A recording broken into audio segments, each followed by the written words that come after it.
Dark in here, maybe. It's raining outside. Fall weather has come here in Baltimore, and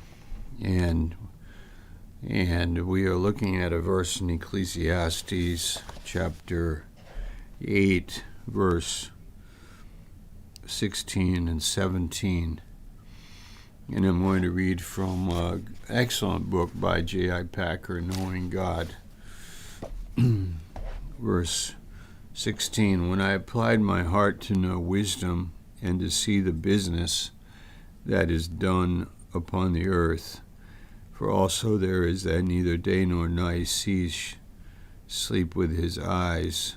And I beheld all the work of God. This is the important. I beheld all the work of God, that a man cannot find out the work that is done under the sun. Because though a man labor to seek it out, yet he shall not find it. Yea, farther, though a wise man think to know it, yet shall he not be able to find it. The meaning is that we cannot really link events together and find why they happen. If there's a car accident, we don't know why that happened. If somebody has cancer, we don't know why that happened. If somebody's very successful, we don't know why exactly, or not, or hurt. So Packer says, look at the sort, look, says the preacher, at the sort of world we live in. Take off your rose-colored glasses, rub your eyes, and look at it long and hard. What do you see? You see life's background, set by aimlessly recurring cycles in nature. You see its shape fixed by times and circumstances over which we have no control. You see death coming to everyone sooner or later, but coming haphazard. Its coming bears no relation to whether it is deserved. Humans die like beasts. Good ones die like bad ones. Wise ones die like fools. You see evil running rampant. The wicked prosper, the good don't. Seeing all this, you realize that God's ordering of events is inscrutable. Much as you want to make it out, you cannot do so. The harder you try to understand the divine purpose in the ordinary providential course of events, the more obsessed and oppressed you grow with the apparent aimlessness of everything. And the more you are tempted to conclude that life really is as pointless as it looks. But once you conclude that there really is no rhyme or reason in things, what profit, value, gain, point, purpose can you find in any sort of constructive endeavor? If life is senseless, then it is valueless, and in that case, what use is it working to create things, to build a business, to make money, even to seek wisdom? For none of this can do you any obvious good. It will only make you an object of envy. You can't take any of it with you, and what you leave behind will probably be mismanaged after you have gone. All of this is, he's got Bible verses for all of his points here. What point then is there in sweating and toiling at anything?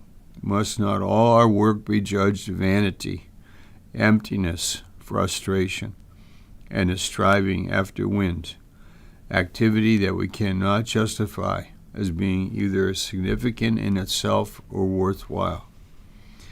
It is to this pessimistic conclusion, says the preacher, that optimistic expectations of finding the divine purpose of everything will ultimately lead you. And of course he is right, for the world we live in is in fact the sort of place that he's described. The God that rules it hides himself. Rarely does this world look as if a beneficent providence was running it. Rarely does it appear that there is a rational power behind it all. Often what is worthless survives. while what is valuable perishes. Be realistic, says the preacher. Face these facts. See life as it is. You will have no true wisdom until you do. So when I was reading this last night, it just brought me down to this kind of despair, and realizing that what he's saying is exactly what Ecclesiastes is saying. And then I go by faith to God and say, I don't know why, and I don't understand life, but I see that it's made so that I won't understand it. It leads me to God. It's all designed this way so that I can come to God. And by his grace we have. And when we come to God by faith, then Jesus Christ is our treasure. Not this life, but him. Can you find him? It's like the book of Job, when Job has all these questions and troubles and so on, and then he finds God. And that's our desire. I find him sometimes. I find him in reality. I find him. When I don't find him, I believe in him. When I don't experience him, I know who he is, and I believe in him and trust him by as much as I can.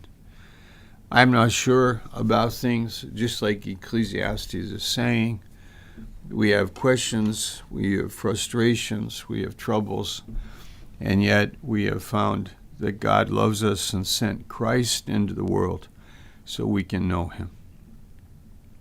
That's our devotional here in Baltimore. I got Pastor John Hadley here and Nathan from Brazil sitting here in our prayer room in Baltimore. Yeah, enjoying the day. God bless you.